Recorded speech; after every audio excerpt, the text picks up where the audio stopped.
I'm delighted to be here today with somebody who combines passion with the science, somebody who's been championing the need to protect our Earth for many, many years, but also somebody who can break down some of the most complex challenges the world is facing.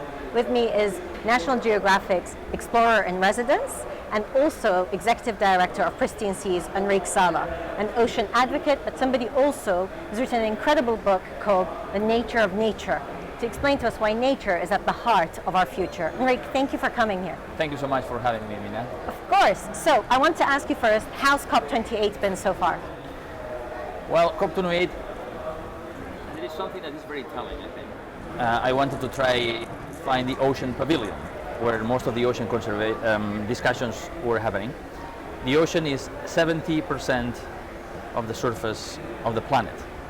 But to find where ocean is in the climate discussions, you have to go to the farthermost building at the farthermost corner, and it's a tiny thing smaller than this set here. So it shows how little, how badly considered included the ocean and nature are in the climate conversation, when we know that nature can provide a third of the climate solution. So just that was very telling about how we need to increase the importance of nature in these negotiations. It's not just about energy, it's not just about reducing emissions, but also about restoring more of nature, so nature can help us absorb so much of the excess carbon pollution that we have thrown into the atmosphere and the ocean. It's interesting to hear you say that, because actually one of the things I've been hearing is that finally people are beginning to comprehend the importance of nature. So it's not where it needs to be, but have you seen an improvement in the last 2, 3, 5 years in this, or have we still not moved the needle when it comes to that recognition? Absolutely. In Paris, people started to talk about the ocean as a victim of climate change. Right. And now when you look at the list of events that are happening today on nature, it's enormous. It's impossible to go to all of them, which is a great thing, a great problem to have. And now people understand, especially country leaders, that nature is also part of the solution to our climate crisis. So part of that solution, the Global Biodiversity Framework, is something that was finally recognized as needing to preserve at least 30% of degraded habitats by 2030. Nations came together, they accepted that this was something that had to happen. Do you think we're on track? We are not on track, right? We need at least 30% of the land and the sea protected by 2030. Actually, if we want to survive as a species, if we want to continue enjoying all these free benefits that nature gives us, like oxygen, clean water, food, climate regulation, sequestration, capture of so much of that carbon that we throw in the air, we need more nature. And actually, we will need half of the planet in its natural state. Half of the planet? Half of the planet. Half land and water? Land and water. And so 30% is a milestone. And we are not there yet. Today, 17% of the land is protected, and only 8% of the ocean is protected. So we need to quadruple ocean protection in the next 7 years. So sometimes for the layperson, it feels too much. It feels like we're not going to get there.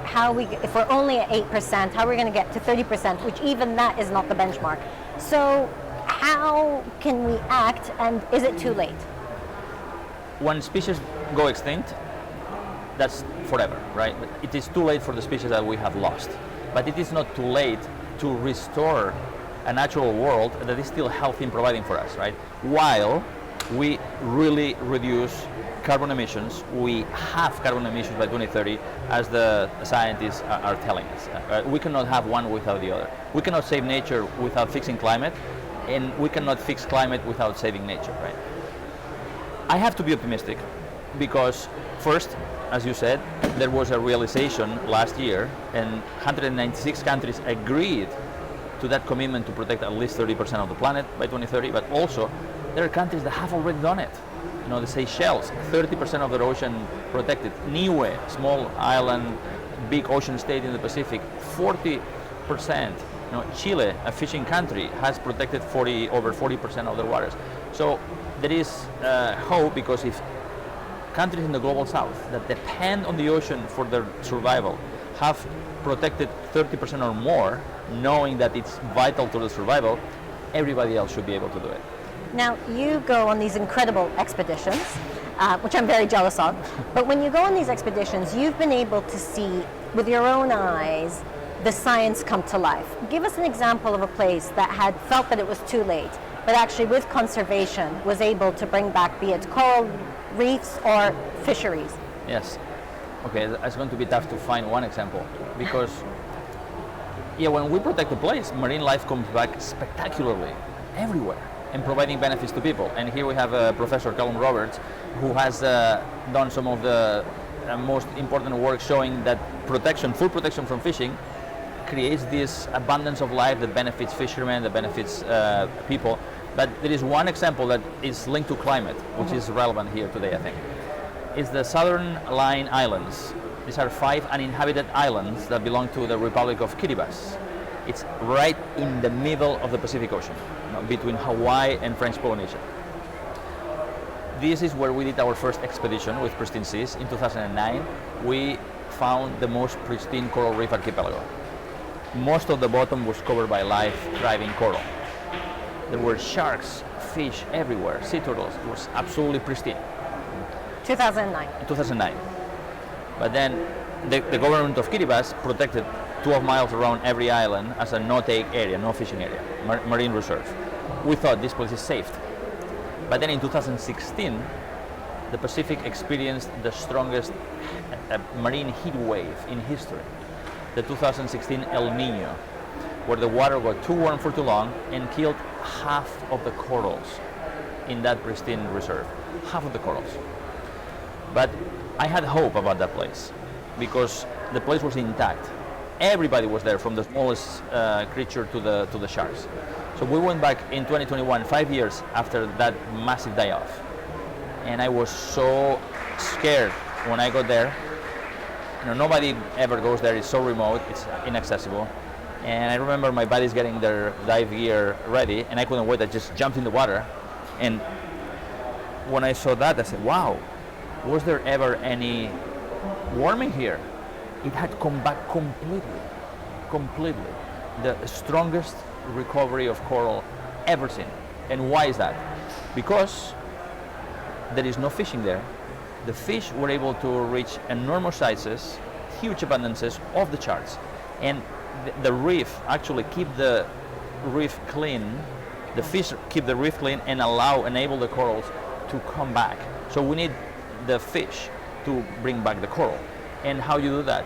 You cannot that if you fish a place, you can do that only if you protect a place and nature does its thing. So that's, for me, is the place I'm most happy about when it comes to protection yielding climate resilience.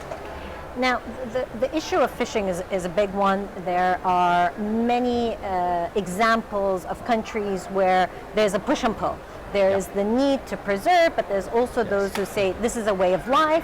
It's very hard for fishing communities to stop fishing. There's an economic short-term argument to say that it's very difficult to do. What is the economic argument to actually going ahead and protecting these marine areas? Yes. This thing that we cannot protect more because we need to fish more to feed more people, that's a myth, right? Okay. Today, 3/4 of the fish stocks around the world are either collapsed, overfished, or exploited to the limit. And local communities, especially in the global south, they suffer from so much overfishing. Right? When you look at the number of big fish in the ocean, they have declined by 90%. The sharks, the tuna, billfish, cod, grouper. Right? Yet, only 8% of the ocean is protected. So 92% of the ocean is open to any type of fishing, including the most destructive. So protection is not the cause of the hard time that the fishermen are having. Overfishing is the worst enemy of fishing, not protection, right? So, and our research and research from countries all around the world shows that the only way for fishing and fishermen to survive into the future is if we manage fisheries responsibly, which right now we are not doing in most of the world, but also creating these areas of regeneration, creating these marine reserves, because this is where the economic argument is. Right now, 92% of the ocean which is open access, is the Wild West. It's like a bank account, like a checking account, where everybody withdraws, but nobody makes a deposit. You don't need to be a banker to know what's going to happen. These marine reserves are like an investment account with a principal that we set aside that grows with compound interest. We know that when you protect the place, the abundance of fish increases by 500% in just a few years. And then these fish become so large and produce so many more eggs and babies, they help to replenish the areas around. So this is like a principle that produces returns that we can enjoy around. And economically, it makes much more sense to protect that 30%, because protection of that 30% would give us more fish to catch globally than now when we're fishing in 92% of the ocean. So ultimately, it needs governments to commit. I mean, what would it take to get to that 30%? Because they've said that they're going to commit to Yes. this 30%. But Yes. then how do we get that commitment to reality? That's the trick. That's like here in the climate COP where, we need to reduce emissions by half, right? But many countries are going to say, we need globally, but I don't want to reduce mine, right? Let's have others reduce more than 50%. Same thing. All countries of the world agreed to protect 30% of the global ocean. And many are hoping that others will do more than them. But actually, it's in their interest to protect more of their waters to get to that point. And not every country has to protect 30%. Some would benefit more for protecting 50%. Some will do just fine with 20%. But it is that balance between production and protection that you mentioned before, that responsible management, not what we have now, and marine reserve placed strategically that will give us more fish, more employment, more also revenue from tourism, because divers want to go to places where there are fish. They don't want to go to another water desert. Right. And we've seen places after protection, the number of, I come from the Mediterranean, as you know. There is this place, the Medes Islands, this tiny marine reserve. It's only 1 square kilometer. And that 1 square kilometer sees 60,000 scuba dives every year, because this is where the fish are. There are 200 people employed just to take divers to that 1 square kilometer. And that 1 square kilometer produces 16 million euros every year. That's 25 times more revenue and jobs than what fishing brings in an area that is 10 times larger. So economically, it makes it's such good business to protect more of the ocean. So it's good business, sounds morally right, and the science is there. So what is your biggest challenge? If you again, to our audience, to the people here, if you have a message that is to go out, how can we move the needle? How can we get to get everybody in agreement? It's like for climate. It is the extractive industries that are the biggest problem because of the short-term focus on profits, right? Completely disregarding the future. But there are 3 main roadblocks. One is that lack of awareness. People don't know, coastal mayors, they don't know about the benefits of marine protected areas. When people hear conservation, say, you want us out of the ocean. You can fish in 92% of the ocean now, right? So there is no problem there. So if people understood the benefits of protection for society, for the economy, for climate, for the environment, the attitude will change. Second is that the governance is wrong, because right now, in most parts of the world, local communities, local groups, mayors are not empowered to create their own protected areas. Any protected area has to go through a bureaucratic maze in government, right? So empowering, enabling action at the local level would help. And third, the business model has been wrong, because there has been no business model. People believe that marine protection means a cost. Who's going to pay for that? Who's asking this question when you're thinking about building a hotel on the coast? Dubai, there are all these coastal hotels. Did anybody expect these hotels to make a profit on day one? Right? Why are we expected to show net benefit for everybody on day one when we protect the place? It's the same thing, it's good business. We invest in this place, and within a few years, we already see changes in marine life and improvement in fishing in only 3 years. That's really short. It's actually shorter than private equity, a deal, right? So we need to think about conservation also as a generator of economic revenue, and this is something that it comes with that education. But we have plenty of examples around the world. We just need political leaders, as you said, who sign the 30 by 30 agreement to understand this and say, okay, I'm going to enable action at the local level, knowing that this is a great source of employment and economics. So at the moment there are 26 marine protected areas, different parts of the world. What's your ambition by 2030? How many MPAs do you want to get to? Well, National Geographic Pristine Seas, working with Dynamic Planet and other partners, we have been supporting countries to create 27. We had Dominica in the Caribbean created the first sperm whale reserve in the world 3 weeks ago, where they are protecting a critically endangered population of sperm whales, these beautiful, wonderful giants, gentle giants of the ocean, whales that go down 1,000 meters on a single breath for 45 minutes to hunt giant squid. And by the way, if I may tell the story, because they go so deep, total darkness, and they catch this giant squid. We saw a whale with a filament coming out of the mouth as long as the whale, so a 12-meter long filament, and we thought, oh, this is a fishing line. It was a giant squid tentacle. It's extraordinary. So they eat food from the deep, they bring it to the surface. They are mammals, they have to breathe, so they have to come to the surface where they rest, breathe, and defecate. And the whale poop is rich in nutrients, in iron that they catch, in nitrogen that they catch from the squid. So that fertilizes the surface waters, which creates these blooms of plankton, these microscopic algae, that use sunlight to absorb carbon dioxide from the water and release oxygen. And so they are capturing carbon there, and when the plankton dies, much of it sinks to the deep of the ocean. So that's the carbon sink. So the sperm whales are helping us mitigate global warming. So they have created this reserve to give a space exclusive to the whales so they can continue feeding, breeding, taking care of their babies. So that's the 27th. Around the world we have thousands of marine protected areas covering 8%. So basically, we need to quadruple protection. And what we need to do is absolutely extraordinary, because in the last 100 years we've been able to get to that 8%. In 7 years we need to quadruple that.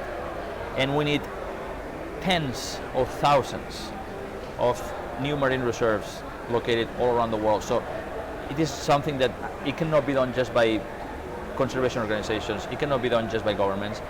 It has to be decentralized. It has to be done in a way that every coastal town in the world should have their own reserve, because that can produce local benefits.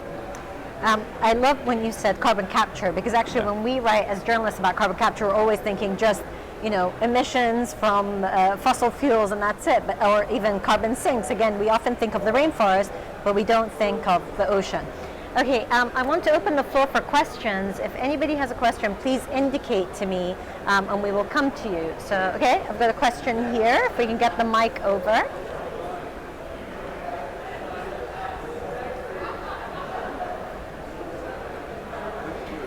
Hello, very interesting talk, thank you.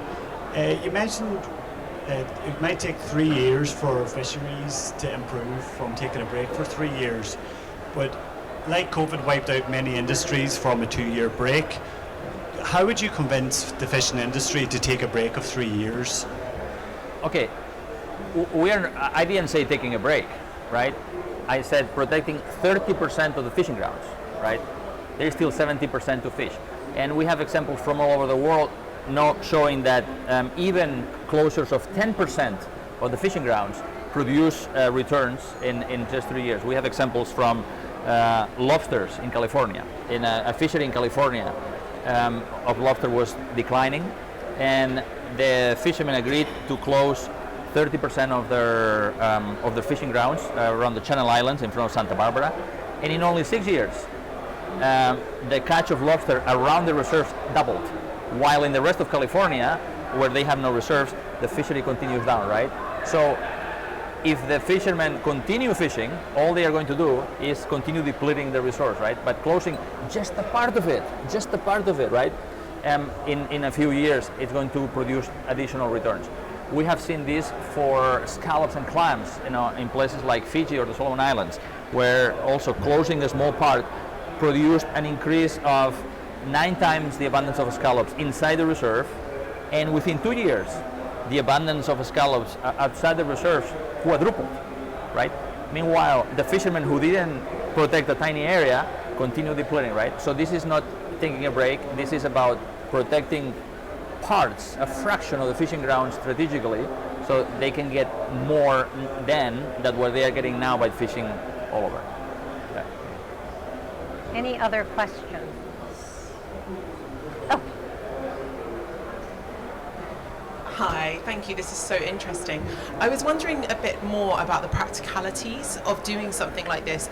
You said yourself that it's not just one country, it's not just one government. So how would you suggest even policing something like this in the the ocean, the big ocean? Yes, policing actually it's easier than what people think.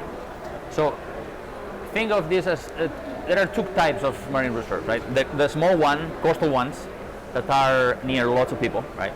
And actually these are the most successful, are the ones that have been created or proposed by the local communities. And let me give you an example. In Baja California in Mexico, there is a place, Cabo Pulmo, a tiny former fishing village, where in the mid-90s, the fishermen were so upset with not having enough fish to catch.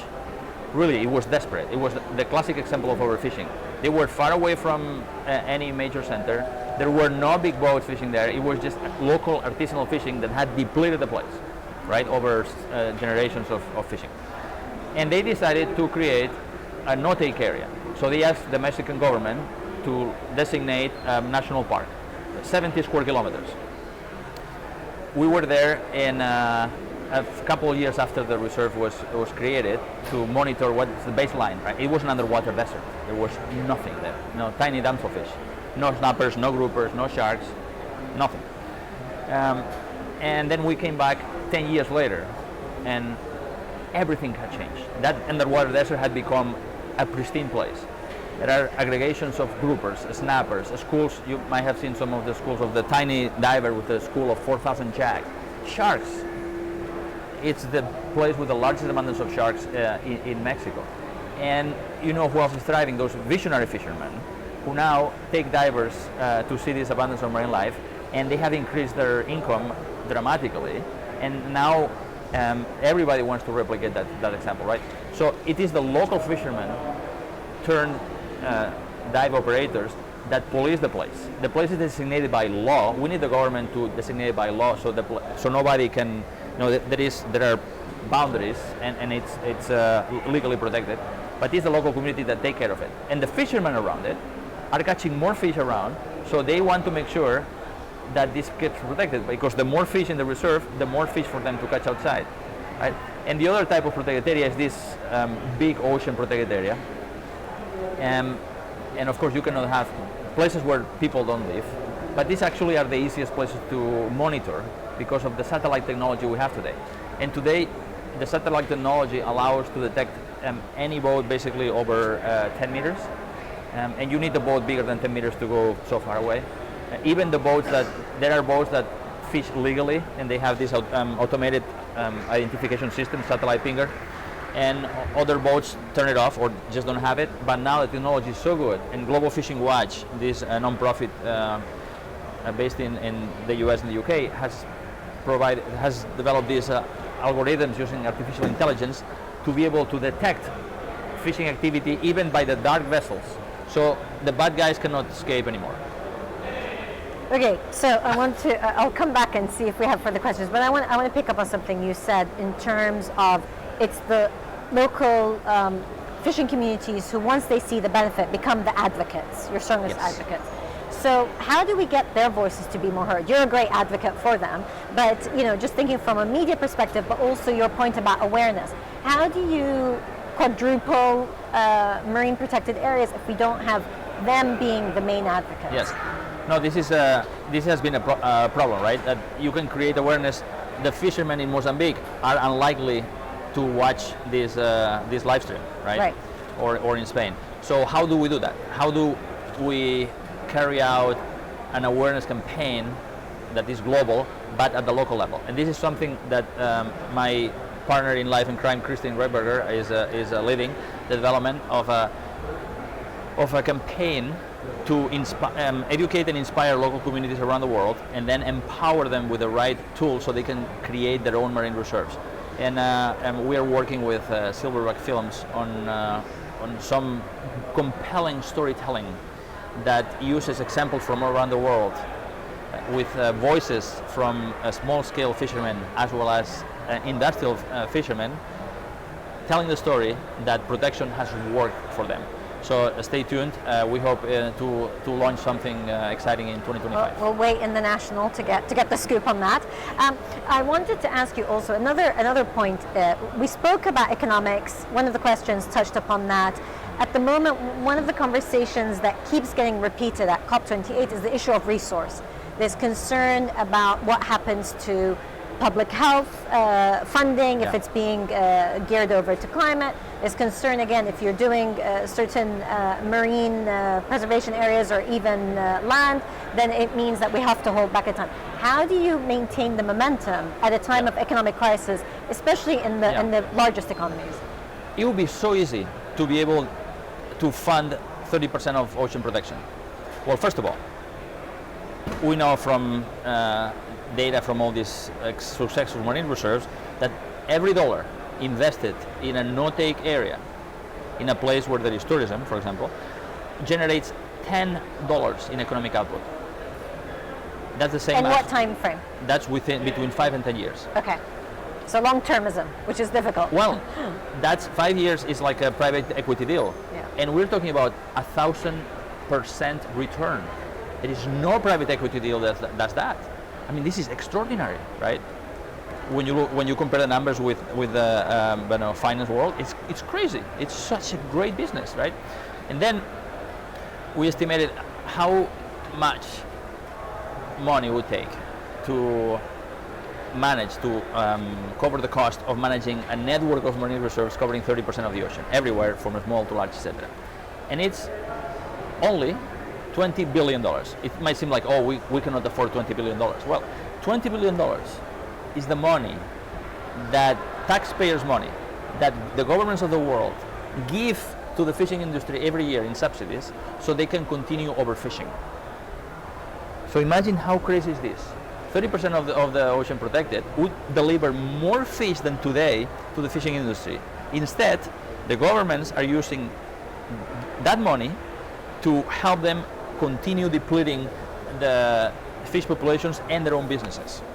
I mean, if an alien, if a rational alien came to Earth and was confronted with this, would say, like, what are you doing? You know, are there any economists on this planet, right?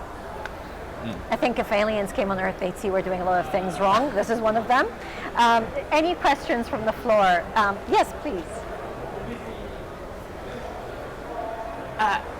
So we've talked about private equity, and you've mentioned some enlightened governments, some enlightened policymakers. But in my humble observation, we haven't really engaged the business sector effectively enough on this discussion. I mean, blue bonds are still relatively nascent, not fully understood. So my question to you is not how do we engage with the enlightened ones, but what can we do to really talk to business more effectively so that if it's a question of money, if it's a question of putting resource to this, we can actually do something better? Well, you know, you hear a lot in this COP, right, that by some luminaries that, oh, we cannot do this with public money. We need private investment, right? And then you hear some other finance titans, let's say, saying that, oh, we can work on climate projects only if they are very profitable, right? That's part of the problem. There is enough public money, as I just mentioned, to be able to cover the costs of ocean protection, and the benefits far outweigh the cost. But something that we need is to break those the current system. Something that would help a lot to start with would be, you know, these big fishing companies. There are some fishing companies are absolutely massive, right? And they must be financed by some finance institutions, right?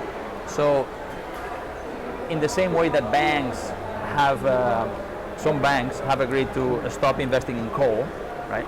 wouldn't it be great if banks decided to stop financing illegal fishing, right? Because I don't know how many banks have actually done the homework of identifying whether they are financing illegal fishing. So that's something that will help a lot. And then many of these efforts are quite local, right? And the problem is that we don't have enough. No, it is from Callum Roberts that I learned. I remember him at a conference many years ago saying that these places are like bank accounts, right? And we just need to create these bank accounts everywhere at small scale, right? Institutional investors will have a hard time getting excited because we're talking about a small scale, right? And we can think of bundling a bunch of these, but it's kind of a little bit of catch-22 because we need so many of them with success at the local level to be able to scale up. But if we were able to redirect the use of these harmful subsidies by governments, so it's public money, and we could have a really strong message from financial institutions that they are not going to finance anything that is really Harmful. depleting the ocean, that would be a great first step. Okay, any last question before I get ready to close? Callum, you've been referenced twice now, so we're going to have to hear from you. Just get the mic to you very quickly. Thanks very much. Really excellent conversation we're having. So we're not going to get to 30 by 30 without including areas beyond national jurisdiction. And I wonder, you've got a localism model that you've been promoting for small-scale coastal protected areas. What do we need to do differently on the high seas to make 30 by 30 happen? Yes. So the high, it's every country owns. There are two oceans basically.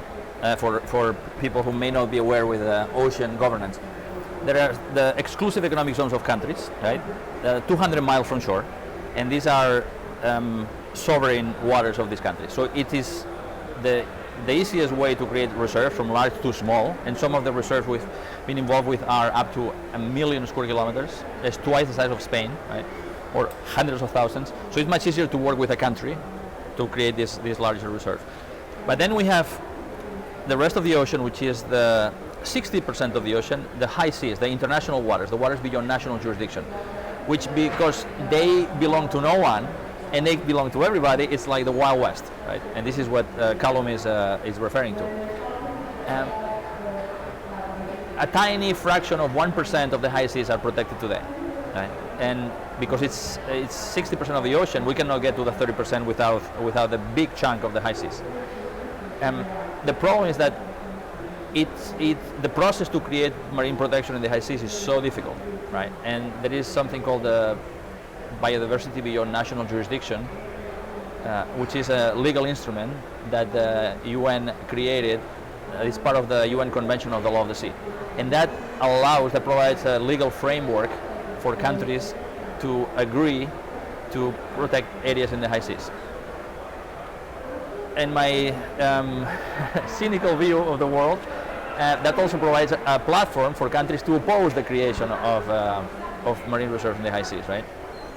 So the high seas are absolutely key to get to that 30%, but it is going to be much more difficult to create one because there are countries, we already know that Russia and China have been opposing any international ocean improvement in conservation. They have been opposing creation of protected areas in Antarctica, for example, or Antarctica, which are international waters.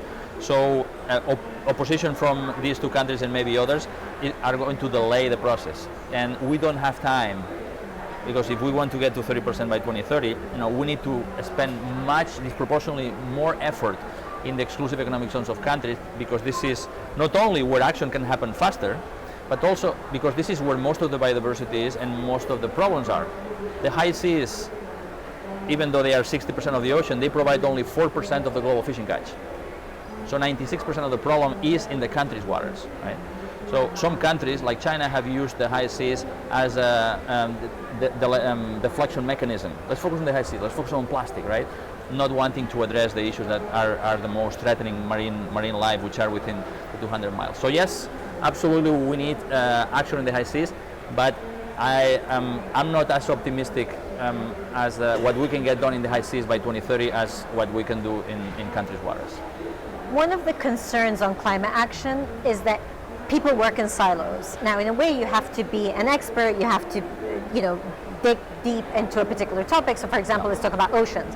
But then often you don't have the conversation going into the next step, which is, for example, talking about, well, how does conservation on land marry up with oceans? The same conversation we're having now when it comes to money and finance and employment. How do you ensure that people are speaking more to each other beyond just a 2-week conference? Yes, absolutely. So an example is Dominica, right? It's a small island nation. It's about 800 square kilometers with steep mountains. 80% of the island is forest. It has, for a Caribbean island, it's extraordinary. It has 365 rivers. You can swim in a different river every day of the year. And you have this population of sperm whales living offshore. The risks to the sperm whales survival is ship strikes, noise pollution, entanglement with fishing gear, and plastic trash, because these whales eat mostly squid. And plastic bags, white plastic bags on the surface, they look a lot like squid. And we have many cases around the world where sperm whales have eaten hundreds of plastic bags which block their stomachs and they die. And when we have found them on beaches, autopsies show this plastic pollution in their stomachs. So there is no way to ensure the recovery of those whales without dealing with the issues of waste management on the land, right? And the waste management and recycling, and it is also related to what happens with the water after a storm, right? If there is more forest, there's going to be less runoff, there's going to be more water retention, there will be less floods, there's going to be less plastic going to the ocean, and this is something that Christine is working on with the government of Dominica to try to look at the holistic model where there is a business plan, a management plan for land and sea, because it is all related. So it is easier to do it in a small country, of course. When we're talking about international community, it's so much more difficult because the Convention on Biodiversity is a silo, the Climate Convention is a silo. The two are talking more now, but then you have the certification, and then you have another treaty for plastics. So at the global scale, it's very, very difficult because of all these silos, and people don't have the bandwidth. So I think, again, that action at the country level, like in Dominica, like Dominica is doing, is the way to go. And we know what happens when something is successful, everybody tries to replicate it. That's true. So I want to ask you a final question before we wrap up, which is, you've spoken about the international level, the country level. I want to talk about the individual level. Because sometimes, particularly with this challenge, it feels overwhelming. It feels we can't do it, somebody else has to make the decision, it's overwhelming. So on an individual level, what would your message be to us who are here physically with you, to those watching us? What should we be doing on an individual level, particularly when it comes to oceans, but wider action on nature? Okay. There are so many things, right? And usually people get overwhelmed by laundry lists. Yes, exactly. Your light bulbs, and use the bike more, and whatever. I'll just suggest one thing that I do that can help not only your health, but also the environment, climate, the ocean, the land, which is eat less animals and more plants. That would reduce the land that is used for livestock, which is one of the largest emitters of greenhouse gases, so contributed to global warming. And if we were able to free up some of that enormous amount of land that we use for either grazing or for crops to feed livestock, we would allow these areas to go back to nature, which produces many more benefits to us than just food, right? Clean water, protection from floods, climate rain, because forests produce their own rain, climate regulation, etc. So yeah, it's eat more plants and less animals. Right, so a good call to action for all of us: eat less animals and more plant-based food. But really, this idea of the conversation continues. the focus on nature is so important because it's good for our health, it's good for our mental health, our physical health, but of course, all important atmosphere as we try to reduce pollutants will be really important is making sure the ocean is healthy, but also our lands are healthy. Enric, thank you so much for your time, and thank you all for joining us.